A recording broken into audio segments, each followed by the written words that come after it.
उसके बाद जो नेक्स्ट टॉपिक है हमारे पास वो है addition of forces, topic 4.2 addition of forces.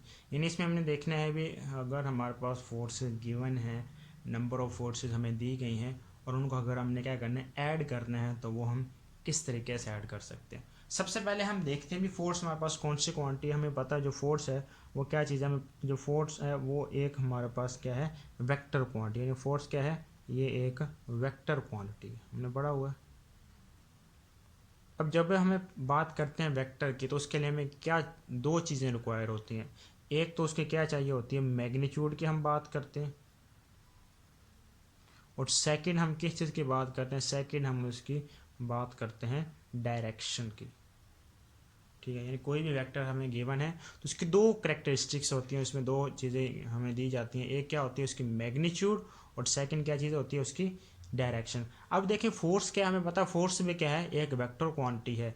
अब जो हमारे पास वेक्टर्स होते हैं इनको हम ऑर्डिनरी मैथमेटिक्स रूल के अकॉर्डिंगली सॉल्व नहीं कर सकते। यानी ऑर्डिनरी मैथमेटिक्स रूल यानी जिस तरह हम क्या करते हैं दो हमें वैल्यू दी गई हैं उनको हम इजीली ऐड भी कर सकते हैं, सब्ट्रैक्ट भी कर सकते हैं, मल्टीप्लाई भी कर सकते हैं और डिवाइड भी कर सकते हैं। जिस तरह अगर हम बात करते हैं भी मैथ हमें गिवन है, ठीक है, किसी भी ऑब्जेक्ट का मैथ हमें गिवन है वो हमें दिया गया 2 किलोग्राम, एक ऑब्जेक्ट का मैथ 2 है और सेकंड का हमें जो मैथ गिवन है वो क्या दिया गया हमें 5 किलोग्राम दिया गया। ठीक है, अब ये देखें ये सिंपल हमें गिवन है, ये ऑर्डिनरी हमारे पास वैल्यू 2 किलोग्राम और 5 किलोग्राम। अगर हमने क्या करना है इनको ऐड करना है तो क्या करेंगे 2 + 5 कर लेंगे, अगर सब्ट्रैक्ट करना है तो 5 - 2 कर लेंगे, अगर मल्टीप्लाई करना है तो 5 × 2 कर लेंगे। यानी ईजिली हम क्या कर सकते हैं उसको मैथमेटिक्स के जो बेसिक रूल हैं उनके अकॉर्डिंगली हम इनको सॉल्व कर सकते हैं। लेकिन जब हम बात करते हैं वेक्टर की तब हम ऐसा नहीं कर सकते। यानी अब अगर हम फोर्स की बात करते हैं तो फोर्स हमें हमेशा, यानी मैं कहता हूँ ये एक हमें फोर्स दी गई है, यानी एक फोर्स है, मैं कहता हूँ ये एक फोर्स हमें F1 ये दी गई है और एक फोर्स हमें ये F2 दी गई है। ठीक है ना, ये दो फोर्सेस हमें गिवन है दी गई है। तो अगर हमने क्या करना है इनको एक दूसरे के साथ ऐड करना है तो हम इनको ऐड ऐसा तो नहीं कर सकते जिस तरह हमने इनको किया 5 + 2 हमारे पास आ गया 7, इस तरीके से तो अब हम इन्हें ऐड नहीं कर सकते। तो इसके लिए हमारे पास क्या होता है एक सेपरेट मेथड होता है जिसके थ्रू हम वेक्टर्स को या फिर फोर्सेस को क्या कर सकते हैं ऐड कर सकते हैं। और वो जो मेथड है वो हमारे पास होता है ग्राफिकल मेथड। यानी क्या करते हैं हम ग्राफिकल मेथड्स के थ्रू इन फोर्सेस को या वेक्टर्स को एक दूसरे के साथ क्या कर सकते हैं ऐड कर सकते हैं। अब वो मेथड कौन सा है, वो मेथड हमारे पास होता है head to tail rule, head to tail रो, ये वो मेथड है हमारे पास हेड टू टेल रूल। अब इसमें करना क्या होता है, इसमें हम जिस तरह हम इसको एग्जांपल के थ्रू इसको समझते हैं। यानी कि ये फ़र्ज़ करें ये हमारे पास दो वेक्टर दिए गए हैं, एक मेरे पास क्या है ये वेक्टर ए में मैं कहता हूँ लेट से मेरे पास गिवन है और सेकंड मेरे पास क्या है ये एक वेक्टर बी इस तरीके से मुझे क्या है गिवन है। ये वेक्टर बी कह लें या ये कह लें ये एक फोर्स F1 है और ये क्या है ये एक फोर्स F2 है, ये हमें क्या है गिवन है, इनको हमने क्या करना है ऐड करना है एक दूसरे के साथ। तब इसको ऐड कैसे करेंगे, अब इसमें हेड टू टेल रूल के में हमने क्या करना है इसमें इन दोनों में से कोई भी हमने फर्स्ट वेक्टर कंसीडर कर लेना है। ठीक है, जिस तरह ये वेक्टर ए है और ये वेक्टर बी है, इनमें से आपने क्या करना है किसी भी सिंगल वेक्टर को क्या कर लेना है फर्स्ट वेक्टर कंसीडर करना है। जिस तरह मैं लेट से मैं कहता हूँ ये जो ए है इसको मैंने कह दिया ये मेरे पास क्या फर्स्ट वेक्टर, ये आपने इसको वैसे का वैसे ही फर्स्ट वेक्टर को आपने लिख लिया, ये वेक्टर ए आ गया ऐसा। ठीक है, उसके बाद क्या करना है जो सेकंड वेक्टर होगा फिर आपने उसकी टेल को फर्स्ट वेक्टर के हेड के साथ मिला देना है। क्या कर देना है सेकंड वेक्टर की टेल को फर्स्ट वेक्टर के हेड के साथ मिला देना। तो इस तरीके से मैंने क्या कर दिया इसको ये मैंने ऐसे मिला दिया, ये मेरे पास आ गया वेक्टर बी।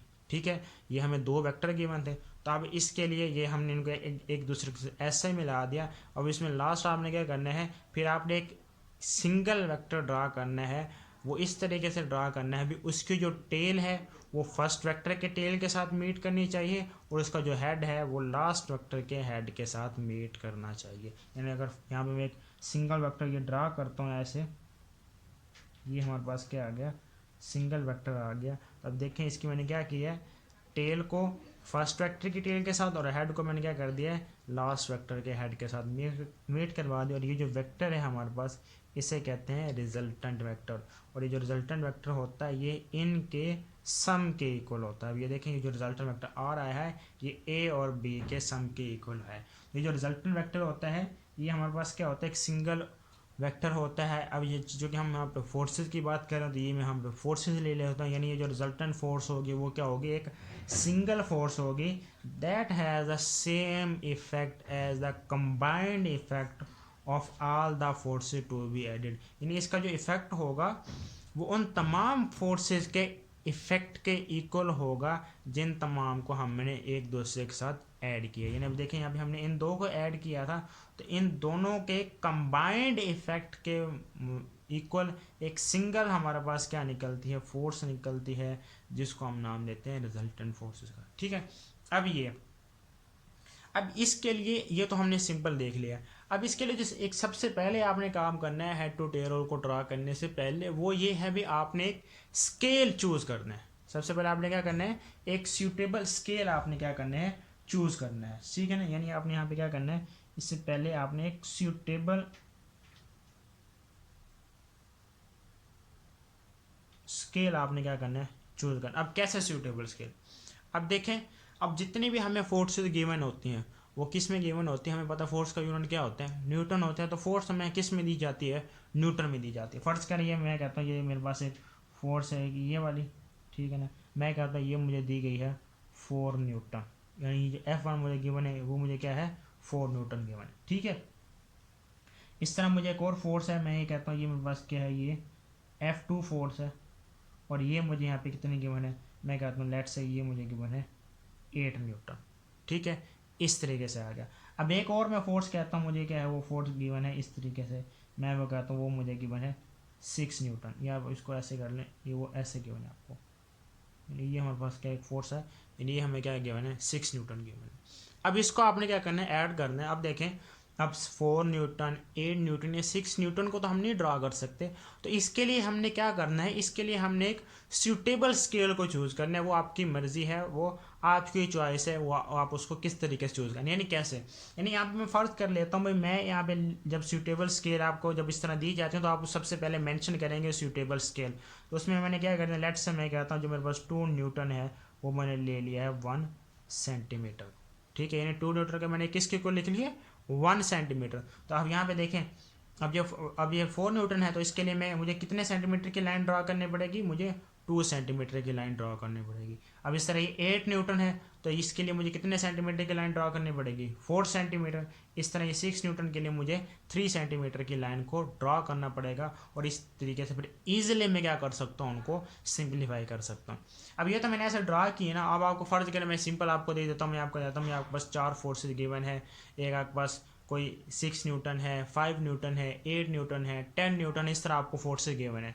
तो उनको आपने क्या करना है, ऐड करना है according head to tail rule. तो सबसे पहले आप क्या करोगे, वहाँ पे सूटेबल स्केल मेंशन करेंगे भी, मैं आप क्या कर रहा हूँ 2 न्यूटन को 1 सेंटीमीटर के इक्वल कर रहा हूँ, आप 1 न्यूटन को 1 सेंटीमीटर के इक्वल कर सकते हैं, आप 4 न्यूटन को 1 सेंटीमीटर के इक्वल कर सकते हैं, जिस तरह आपको ईजी लगे ये आपने अपने अकॉर्डिंगली अपनी चॉइस के आपने क्या करना है, इसको रखना है जो भी आप रखना चाहें। ठीक है, अब इसको एक और तरीके से देख लेते हैं। फ़र्ज़ करें हमें क्या किया जाता है, एक बॉडी दी जाती है, हमें एक क्वेश्चन दिया जाता है भी आपने क्या करना है, लेंथ है, यानी अब फोर्सेस के अलावा अगर मैं बात करूँ भी एक कोई भी ऑब्जेक्ट है उसकी लेंथ हमें दी गई है 1 मीटर या 5 मीटर हमें दी गई है। अब अगर हम देखें 5 मीटर को हम एक्चुअली अगर हम बात करें तो 5 मीटर को तो हम अपने पेज के ऊपर तो नहीं ड्रा कर सकते, तो उसके लिए फिर हमें क्या करना पड़ता है, एक सूटेबल स्केल चूज़ करना पड़ता है। वो सूटेबल स्केल होता है भी, हम ये क्या देते हैं भी मैं 1 मीटर को 1 सेंटीमीटर के इक्वल लिख रहा हूँ या 1 मीटर को 2 सेंटीमीटर के इक्वल लिख रहा हूँ। इस तरीके से आप अपनी मर्ज़ी से उसको चूज़ कर सकते हैं। ठीक है, इन अगर हमें कोई ग्राफ दिया जाता है, ग्राफ अगर हमें दिया जाता है तो उसके लिए भी हम सबसे पहले सूटेबल स्केल चूज़ करके ही उसको हम क्या करते हैं, सिंप्लीफाई कर सकते हैं। ठीक है, तो इस तरह। और इसके लिए सिर्फ हम 2 फोर्सेज को ही नहीं ऐड कर सकते, इसके लिए हम नंबर ऑफ़ फोर्सेज यानी 4 हों 5 हैं वट एवर जितनी भी हों तो हम उसको ईजिली ऐड कर सकते हैं। तो उसके लिए हमारे पास एक, जब उनको तमाम को ऐड करते हैं तो इसके लिए हमारे पास एक सिंगल फोर्स आती है जिसको हम नाम देते हैं रिजल्टेंट का, और उसका जो कंबाइंड उसका जो इफेक्ट होता है वो क्या होता है, तमाम फोर्स के कंबाइंड इफेक्ट के इक्वल होता है। ठीक है, वो हमारे पास होती है रिजल्टेंट फोर्स। उसकी डेफिनेशन है, a resultant force is a single force that has the same effect as the combined effect of all the forces to be added.